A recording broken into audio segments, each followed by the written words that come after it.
Olá, meus queridos amigos, sejam muito bem-vindos a mais um vídeo neste canal. Espero que vocês todos estejam todos bem. Como você já viu aí no título, no tema, a gente vai falar hoje de um importante componente aí do nosso plasma sanguíneo, não só no plasma, como a gente vai ver. Mas antes de iniciar, gostaria de convidar vocês nesse dia 1º de abril, de novo, não é mentira, para o nosso evento, o teste de QI. O que é esse evento, né? E de que ele faz parte? O teste de QI é um evento que vai colocar para vocês um método de estudo para concursos. A gente está falando, claro, de concursos na área de análises clínicas, certo? Nesse evento já está liberado todos os links aí na descrição, vai estar tudo certinho para você baixar o seu e-book, tá? Tem um e-book gratuito sobre esse evento. As questões que vão ser abordadas é só uma forma reduzida do que a gente vai ter em nosso curso, que é o QI de concurso. Então, se você é da área de análises clínicas e está estudando para concursos públicos, baixa aí o seu e-book e assista a aula no dia 1º de abril. Vai acontecer às 20 horas e 10 minutos, beleza? Dito isso, então, vamos ver aqui o que a gente tem hoje para falar sobre a albumina, né, pessoal? Então, primeira coisa importante que a gente tem que se lembrar, porque isso vai ajudar bastante, né? Entender aí quando a gente tiver esse valor de albumina alterado, certo? É que ela é uma proteína, né? Eu já tinha falado isso, e é uma proteína de baixo peso molecular. Isso também vai ter uma certa importância quando eu falar aqui de algumas patologias, tá? Então, ela é uma proteína de baixo peso molecular que é sintetizada, né? É fabricada, digamos assim, exclusivamente pelo fígado, certo? Olha, o fígado de novo. A gente já tinha falado sobre ele também, né, nas proteínas de fase aguda, e eu já recomendo também que você veja esse vídeo também, o link vai estar aí na descrição, porque tem algumas passagens aqui que eu vou citar alguns conceitos, tá? Mas voltando para a albumina. Então, baixo peso molecular sintetizada exclusivamente pelo fígado, certo? Uma coisa que as pessoas sempre confundem é sobre a presença dessa albumina somente no sangue, né? Na corrente sanguínea, no plasma, melhor dizendo. Só que a albumina, pessoal, ela não está exclusivamente só no plasma. Temos até outros testes, outros exames aí que dosam também albumina em outros líquidos, outros fluidos. Então, além do plasma, onde é que essa albumina ela está presente? Ó, na urina, fluido intersticial, no líquido cefalorraquidiano e também no líquido amniótico. Então, agora você já sabe que ela está presente em vários locais do nosso corpo. E olha outra coisa interessante também, a albumina, pessoal, ela é a proteína de maior quantidade, né? Está em maior concentração no plasma sanguíneo. O que isso quer dizer? Isso quer dizer que, dentre todas as outras proteínas, e não são poucas, né, que estão também no plasma sanguíneo, a albumina ela é de maior representatividade. Quando a gente dosa essa albumina, vocês vão ver que ela tem uma maior quantidade, ela se sobressai sobre as outras. Só que olha que interessante também que eu tinha colocado aqui para vocês, ó. Intravascular, ou seja, dentro do vaso, né? Essa albumina, em condições normais, ela representa 40%. Mas 40% de quê? Aqui, pessoal, eu estou falando da albumina total presente no nosso corpo, né? Então isso quer dizer que no meio extravascular, ou seja, outros locais que não é o plasma, né? Essa albumina é de maior representação, mas na albumina total, né? Se eu dosasse agora a albumina total, 60% é extravascular e 40% dela dentro do vaso, mas ainda assim, dentro do vaso, ela se sobressai sobre as outras proteínas. Tá, eu já sei agora onde que a albumina tá, né? Eu já sei que ela é uma proteína, mas qual que é a função dessa proteína, pessoal? A gente tem como função primária é a pressão coloidosmótica. O que é isso, né? Lembra lá quando a gente fazia alguns testes, não sei se você já fez esse tipo de teste também, que a gente pegava uma membrana, né? E essa membrana ela deixava passar água e aí a gente colocava soluto, geralmente sal, né? Em um lado dessa membrana que está mergulhada em um solvente, que geralmente é a água, né? A gente colocava ali sal de um lado dessa membrana, a água ela passava por entre a membrana exatamente para dissolver aquele soluto. Temos aqui basicamente esse mesmo princípio. A pressão coloidosmótica, né, ela é uma pressão que é gerada pela presença dessas proteínas plasmáticas dentro do vaso, né? E para que isso serve? Serve para eu deixar o líquido dentro do vaso. Se eu tivesse uma quantidade menor de proteína aqui, esse líquido ele pode extravasar para o outro lado, pessoal. E não é isso que a gente quer, né? Isso pode gerar aí alguns problemas. Claro que a gente tem líquido fora do vaso também, que eu quis representar aqui para vocês, ó, o líquido intersticial. Mas pense assim, eu tenho essa quantidade de proteína, essa é a quantidade aqui correta de proteína que eu tenho que ter, tá? E eu tenho também uma quantidade de líquido que tem que estar dentro do vaso. Então, essas proteínas, elas auxiliam na manutenção do líquido dentro do vaso. O que pode acontecer aqui? Por algumas situações que eu também já vou citar para vocês, né? Como a gente está falando de albumina, quando eu tenho a diminuição da albumina, olha o que acontece. Deixa eu até uma legenda aqui para vocês, né? O líquido, ele extravasa. Isso aqui é uma membrana permeável, permite a passagem aqui de líquido e também de alguns eletrólitos, né? E se eu perco esses eletrólitos aí até o líquido, isso pode me gerar problema. Que problema que é esse? Principalmente relacionado a um processo inflamatório, né? Eu tenho edema aqui formado, pessoal. Se esse líquido está saindo do vaso para o meio intersticial. Para você ter uma ideia, exatamente por conta do equilíbrio dessa pressão, né? Que o fígado ele vai sintetizar mais ou menos albumina. Ou seja, se eu tenho a diminuição ali da pressão coloidosmótica, o fígado ele tende a produzir mais albumina para poder compensar isso daí, né? Existem outros mecanismos também de menor degradação dessa proteína para que eu tenha, de novo, mais proteína dentro do vaso e ela puxe esse líquido aí, ele volte, né, para dentro do vaso. E é por isso, pessoal, que em muitas situações, muitas não, é exagero, mas em algumas situações mais críticas, a albumina ela é administrada também no paciente. Por exemplo, no choque hipovolêmico, que é aquela condição em que o paciente ele acaba perdendo ali uma quantidade grande de líquido e de próprio sangue, né? E aí eu administro essa albumina exatamente para pegar esse líquido aí e colocar de novo dentro do vaso, porque o coração ele começa a ter, ele não consegue bombear o sangue, né? Porque tem pouco líquido, né? A pressão ela é muito baixa nessas situações e aí começa a prejudicar outros tecidos e outros órgãos também.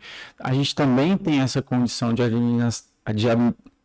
administração da albumina em queimaduras, porque a gente perde, né, através da pele essa albumina também. E é claro, o paciente ele também perde água, né, nessas condições e também em condições de hipoproteinemia, que é uma condição em que o paciente ele tem aí a baixa grande também de proteínas no seu plasma, com ou sem edema, né? Como eu falei para vocês, se eu tenho a baixa de proteínas aqui dentro do vaso, o líquido que está dentro do vaso extravasa para o meio intersticial e pode causar esse edema. Outra função, pessoal, muito conhecida, talvez uma das mais conhecidas, antes mesmo da questão lá da pressão coloidosmótica, é a função de transporte que a albumina ela tem. E aqui um também dos mais clássicos, né, conhecidos.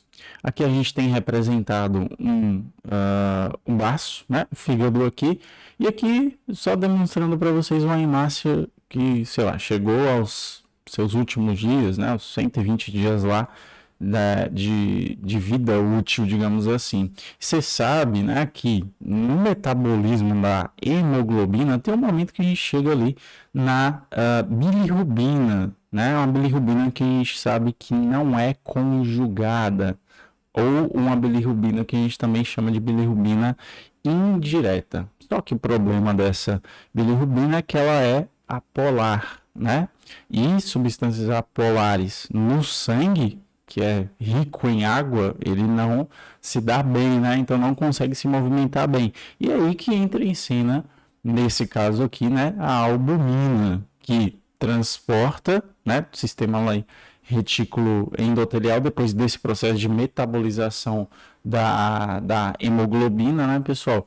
Ele transporta ali essa bilirrubina indireta para o fígado para que ela seja conjugada, posteriormente ali eliminada. Só que a albumina ela não transporta só a bilirrubina, né? Ela também transporta aí ácidos graxos, transporta hormônios, ó que legal, como ali o T3, né? Uma triiodotironina, aldosterona, cortisol, também transporta medicamentos e também o cálcio. É interessante e fundamental também que a gente pense o seguinte: opa, se a albumina ela faz transporte desses caras todos aqui, vou chamar de caras mesmo, imagina se essa albumina ela está reduzida.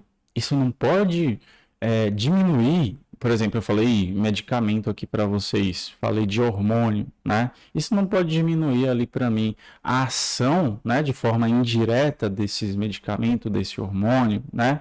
Então a gente pode se deparar com isso de novo, pode voltar à questão lá da administração da albumina. E é claro também buscando qual que é a causa dessa albumina ali tá diminuída, né? E aí que a gente entra realmente na parte clínica.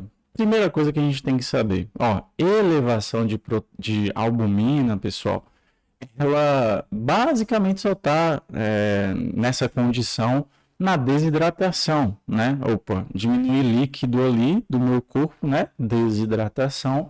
Essa albumina vai subir por conta de uma questão de concentração dela ali no meio plasmático. Não é registrado, não é colocado clinicamente nenhuma outra condição de aumento dessa albumina, mas para diminuição é que realmente a gente vai ter aqui a importância dela. Primeira coisa que eu vou pensar, né?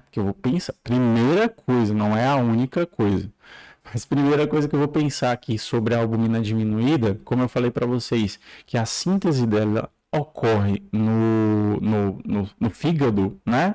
A gente tem ali ela como um marcador, porém não um marcador tão específico assim de síntese, ou seja, meu fígado ele tá com algum problema, ele deve produzir ali um valor diminuído de albumina, que eu tenho normal, né? Tive um problema ali, o que vai acontecer? A albumina vai ser produzida de forma diminuída, né? Eu estou prejudicando a minha fábrica aqui, né? O que acontece quando, sei lá, uma fábrica ela teve um incêndio lá, eu perdi um setor da minha fábrica e era um setor importante para a finalização do meu produto. A mesma coisa aqui no fígado também, certo? Então, esse é um dos primeiros problemas relacionados à diminuição da albumina. Doenças hepáticas, hepatopatias com destaque aí para as doenças crônicas. Mas, de novo, não é um marcador assim tão específico, pessoal, para o fígado, né? Por que eu digo isso? Porque, olha aqui, outro órgão que, caso esteja danificado, caso tenha ali algum tipo de patologia instalada, caso eu tenha algum tipo de lesão, dano, enfim, algum prejuízo aqui nos rins, né? Mas por que nos rins? Lembre-se, pessoal, que nosso sangue, né, ele é constantemente filtrado pelos rins. Se eu tenho algum problema nesses rins aqui, eu perco alguns componentes do sangue. E a albumina, até por ser uma proteína de baixo peso molecular, ela é perdida. Naturalmente, ela era reabsorvida, né? Em condições normais, pacientes sem nenhum tipo de problema ali, certo? Só que nas nefropatias, a gente pode perder, sim, também a albumina, né, que é eliminada ali pela urina, e da mesma forma eu tenho diminuição dela no plasma, porque ela não está sendo reabsorvida. Eu já falei para vocês do fígado, né, mas aqui é uma condição especial e até direta também, que é o etilismo ou alcoolismo, né, colocando nos termos mais cotidianos. Isso porque, pessoal, o álcool, ele é tóxico, né? Então ele acaba inibindo não só a albumina, né? Tem algumas outras situações também. Ele inibe a síntese da albumina. Então, o álcool aí também é um grande vilão para a baixa síntese dessa albumina. Além dessas condições que eu falei para vocês, a gente ainda pode perder proteína, por exemplo, nas síndromes gastrointestinais, né? No aparelho gastrointestinal, como na famosa enteropatia perdedora de proteína. Pelo nome você já percebe, né? Eu estou perdendo proteína, né? Essa proteína não está sendo absorvida porque eu estou com algum problema ali no sistema gastrointestinal. Acabei de falar também para vocês, por queimaduras, né? Essa albumina ela também pode ser perdida pela pele. Beleza? Além disso, também na ascite, que é uma condição especial, falei lá de extravasamento de líquido do vaso para fora dele, né? No espaço intersticial. Na ascite a gente tem, né? Também é muito conhecido como barriga d'água. Esse líquido ali, ele é rico em proteína, certo? E adivinha quem está lá no meio também? Exatamente porque o dano de extravasamento ele é exacerbado, né? A albumina também está ali dentro, tá, pessoal? Então, essas condições aí a gente pode destacar de diminuição da albumina. Deixa eu voltar aqui. Isso aqui é interessante também, porque também está no vídeo que eu recomendei para vocês, né? Proteínas de fase aguda. Assista, é muito importante. A albumina na inflamação, pessoal. Ó, a albumina, ela é classificada como uma proteína de fase aguda negativa, né? No vídeo lá que eu falei para você, a gente fala de proteína de fase aguda, destaquezinho lá para as proteínas de fase aguda positiva. O que que acontece em cada situação? Proteína de fase aguda, né? A gente tem a elevação na inflamação. E as proteínas de fase aguda negativa, a gente tem a diminuição. A albumina está desse lado aqui. Por que que esse IL6 está aqui? É porque, também conto para você naquele outro vídeo, né? Que essa IL6 é muito importante para esse processo, porque é uma interleucina que estimula o processo inflamatório, pessoal. Então, destacando só para a gente aí de novo a IL6. Mas tem aqui mais alguns detalhes que eu quero contar para vocês também no processo de inflamação, né? Então, além do estímulo negativo para síntese de albumina, o que acontece na inflamação, pessoal? Eu tenho aumento da permeabilidade vascular. E aí, o que acontece? A albumina que está dentro do vaso, né? Ela vai ter maior facilidade para sair desse vaso. O que acontece? Ela sai. E aí a gente também tem a diminuição dela por esse processo também. E aí, você tem prioridades? Por que eu estou perguntando isso? Porque em um processo inflamatório, né, as proteínas de fase aguda positivas, elas exercem, né, alguns papéis ali para impedir que o dano ele seja tão grande, né? Então, se o meu corpo está passando por esse processo, eu vou priorizar essas proteínas, e é isso que acontece aqui também. O fígado, ele vai dar prioridade, claro, de novo, por estímulo da IL6, né? Eu vou dar uma prioridade maior para as proteínas de fase aguda positivas, aí, ó, PCR, alfa-1, antitripsina, C3, tem algumas outras também, né? Alfa-1 antitripsina, por exemplo, ela tem papel extremamente importante ali que impede a lesão dos nossos tecidos. E por fim, essa aqui não está por demonstração, porque é uma situação extremamente rara, né? Se eu não me engano, foram citados aí 21 casos, pessoal, de um acometimento genético, né? Para diminuição da albumina. Essa condição a gente chama de analbuminemia. É um nome engraçado, eu sei, mas é extremamente importante porque nessas condições, como eu disse, tem a diminuição ali bem grande, relatos aí de diminuição até zero de albumina nessas situações, e a gente viu aí que os problemas em questão disso, eles não são nada agradáveis, né? Por uma questão de compensação, o que, que o nosso corpo vai fazer?